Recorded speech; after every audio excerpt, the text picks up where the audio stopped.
दोस्तों, पिछले 2 क्लासों में हम लोगों ने भक्ति काल के बारे में एकदम डिटेल में डिस्कस किया है। आज की क्लास में हम लोग डिस्कस करेंगे भक्ति काल के कवियों के बारे में। दोस्तों, भक्ति काल को हम लोगों ने 2 काव्य धाराओं में बाँटा था। पहला था निर्गुण काव्य धारा और दूसरा था सगुण काव्य धारा। पहला है निर्गुण काव्य धारा को 2 शाखाओं में बाँटे थे। पहला था ज्ञानाश्रयी शाखा और दूसरा था प्रेमाश्रयी शाखा। और सगुण काव्य धारा को भी 2 धाराओं में बाँटे थे। पहला था राम भक्ति शाखा, दूसरा था कृष्ण भक्ति शाखा, जिसे कहते हैं रामाश्रयी शाखा और कृष्णाश्रयी शाखा। आज की क्लास में हम लोग इन्हीं 4 शाखाओं के कवियों के रचनाओं के बारे में डिस्कस करेंगे।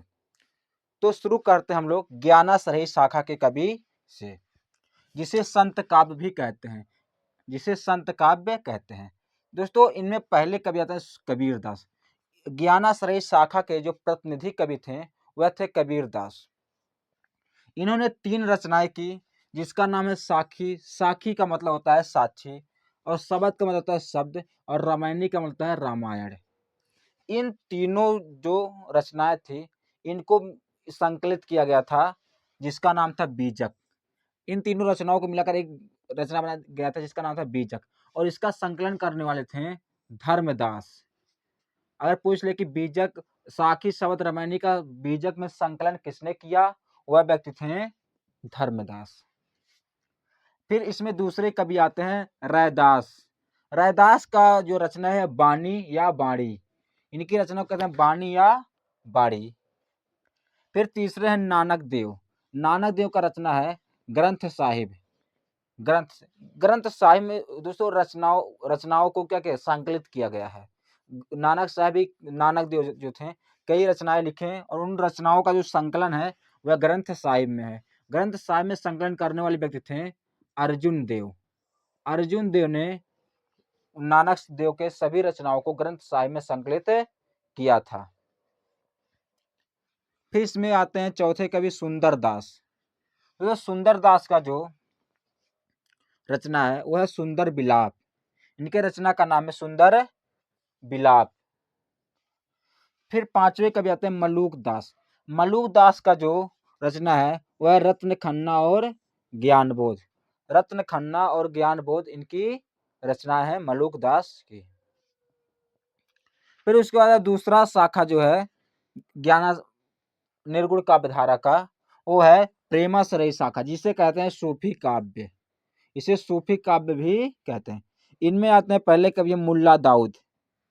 इनमें आते कवि मुल्ला दाऊद। इसके जो प्रतिनिधि कवि हैं वह जैसी जी हैं, मलिक मोहम्मद जैसी। मुल्ला दाऊद जो रचना है वो चंदायन या लोरकहा, इनके रचना को चंदायन या लोरकहा कहा जाता है। फिर दूसरे आते हैं मंझन। मंझन का जो रचना का नाम है मंझन मधुबालती। इससे याद रखना कि मंझन से मधुबालती। कुतुबन का है मृगावती। कुतुबन का जो रचना का नाम है उनका नाम है मृगावती। उस्मान की रचना का नाम है चित्रावती। एक कवि थे उस्मान, उनकी रचना का नाम है चित्रावती। जैसी जी का है पद्मावत, अखरावत, आखरी कलाम और कन्हावत। पद्मावत, अखरावत, आखरी कलाम और कन्हावत है जैसी जी का। इनका सबसे इंपॉर्टेंट इन्हीं का ये याद रखना बहुत जरूरी है। पद्मावत, अखरावत, आखरी कलाम और कन्हावत। फिर इसके बाद छठे हैं आलम। आलम के रचना का नाम है माधवानल और काम कंदला। माधवानल काम कंदला इनकी रचना का नाम है, पूरा नाम है कि रचना माधवानल काम कंदला। फिर आते हैं शेख नबी। शेख नबी का है रचना है ज्ञानदीप।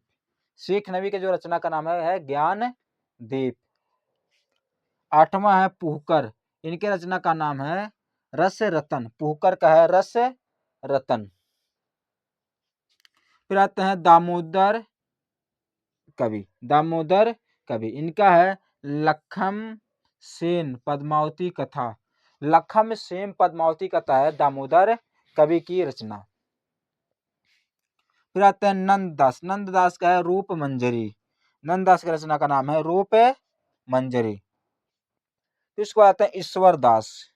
ईश्वर दास की रचना का नाम है सत्यवती कथा। फिर इसके बाद आता है नूर मोहम्मद। नूर मोहम्मद का रचना का नाम है इंद्रावती अनुराग बांसुरी। इंद्रावती और अनुराग बांसुरी रचना है नूर मोहम्मद का। फिर आता है असाइद। असाइद का रचना का नाम है हंसा वली।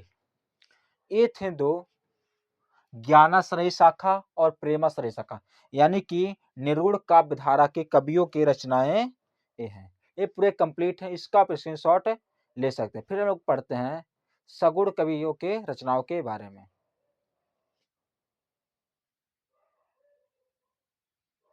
अब हम लोग देखते हैं सगुण भक्ति धारा के रामाश्रयी शाखा के कवियों की रचनाओं के बारे में। रामाश्रयी शाखा इसे कहते हैं राम भक्ति शाखा भी कहते हैं और राम भक्ति धारा भी कहते हैं। इनमें आते पहले रामानंद जी। आते पहले रामानंद जी। इनकी जो रचना हुआ है राम आरती। रामानंद जी राम आरती। अग्रदास का रचना है अष्टायाम और भजन मंजरी। रामादास जी की राम आरती, अग्रदास जी की अष्टायाम और राम भजन मंजरी। फिर आते हैं ईश्वर दास। ईश्वर दास का है भरत मिलाप और अंगद पैज। भरत मिलाप और अंगद पैज ये रचना है ईश्वर दास जी का। फिर आता है तुलसीदास। दोस्तों तुलसीदास ही रामाश्रयी शाखा के प्रतिनिधि कवि हैं। अगर पूछ ले कि रामाश्रयी शाखा के प्रतिनिधि कवि कौन है, वह होंगे तुलसीदास जी। इनका जो रचना है रामचरितमानस, गीतावली, कवितावली, दोहावली, विनय पत्रिका, कृष्ण गीतावली, पार्वती मंगल, जानकी मंगल, भैरवे रामायण, रामाज्ञा प्रश्नावली, बैराग संदीपनी और रामलला नेच्छू। लगभग इन्हें 13 रचनाएं इनकी मिलती हैं। पहला है रामचरितमानस, दूसरा है गीतावली, तीसरा कृष्ण गीत कवितावली और चौथा है दोहावली, पांचवा है विनय पत्रिका, छठा है कृष्ण गीतावली, सातवां है पार्वती मंगल, आठवां है जानकी मंगल, नौवां है भैरवे रामायण, 10वां है रामाज्ञा प्रश्नावली, 11वां है बैराग संदीपनी, 12वां है रामलला नेच्छू। इनकी लगभग 13 मिलती हैं इसमें।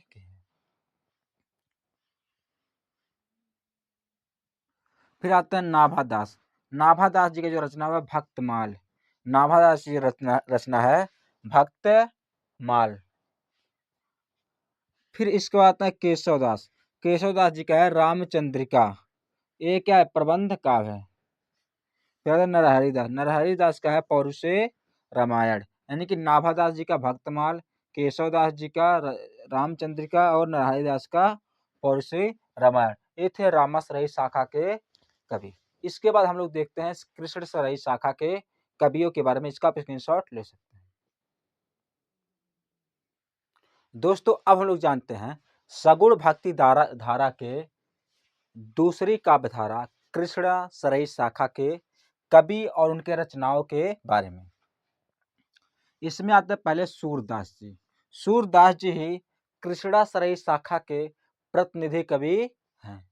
इनका रचनाएं हैं सूरसागर, सुरसावली, साहित्य लहरी और भ्रमर गीत। सूरसागर, सुरसावली, साहित्य लहरी और भ्रमर गीत ये रचनाएं हैं सूरदास जी के। फिर दूसरा आते हैं परमानंद दास जी। परमानंद दास जी का रचना है परमानंद सागर। परमानंद सागर। फिर आता है कृष्णदास। कृष्णदास का रचना है जुगलमान चरित्र। जुगलमान चरित्र। फिर आता है कुंभन दास। कुंभन दास का है फुटकल पद। इनकी रचना है फुटकल पद। फिर आता है छीत स्वामी। छीत स्वामी की रचना है इनका भी फुटकल पद। गोविंद स्वामी, छीत स्वामी और कुंभन दास। गोविंद स्वामी, छीत स्वामी और कुंभन दास, इन 3 कवियों का रचना है फुटकल पद। गोविंद स्वामी, छीत स्वामी और कुंभन दास, इन तीनों का रचना है फुटकल पद। फिर इसके बाद है चतुर्भुज दास। चतुर्भुज दास का रचना है द्वादशयस, भक्ति प्रताप, हितजू को मंगल। फिर आता है नंददास।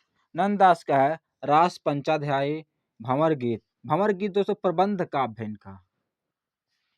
फिर आता है श्री भट्ट जी। श्री भट्ट जी का है युगल शतक, श्री भट्ट जी का रचना है युगल शतक।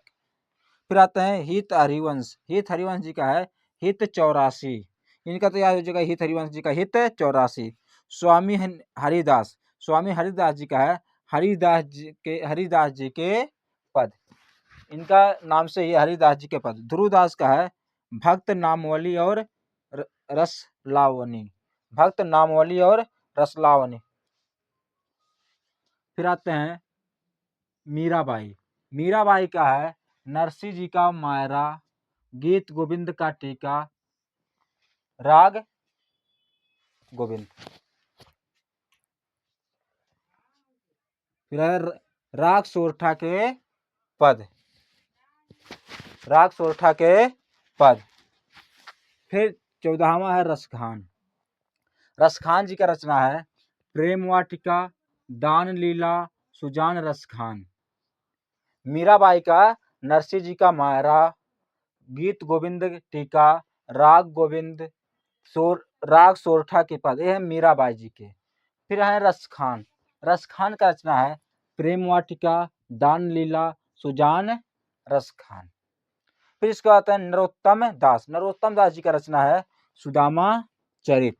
तो ये थे पूरे भक्ति काल के कवि और उनकी रचनाएं। भक्ति काल को हम लोग पिछले वीडियो में डिटेल में डिस्कस कर चुके हैं। कल के वीडियो हम लोग महत्वपूर्ण संप्रदाय, उनके रचनाएं और अष्टछाप के कवि, पुष्ट मार्ग, अन्य चीजों को भक्ति काल से संबंधित जो कल हो सकती है, कल चीजें पूरी डिस्कस की जाएंगी। तब तक के लिए चैनल को सब्सक्राइब और वीडियो को लाइक करना ना भूलें। बहुत बहुत धन्यवाद।